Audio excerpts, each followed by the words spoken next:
И очень интересный момент с потенциалом программы. Ну, на самом деле, потенциал у программы, он не ограничивается теми возможностями, которые видны сейчас на поверхности.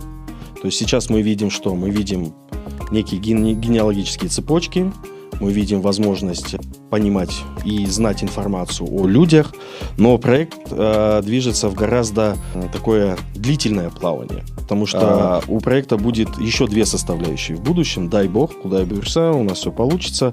И первая составляющая – это финансовая, вторая составляющая – это коммуникационная. Мы дадим возможность, когда получится, сделать все правильно.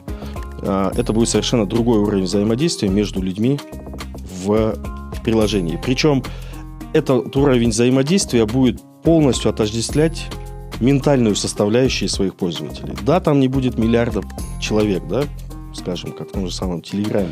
Они там и не нужны. Это не для них проект.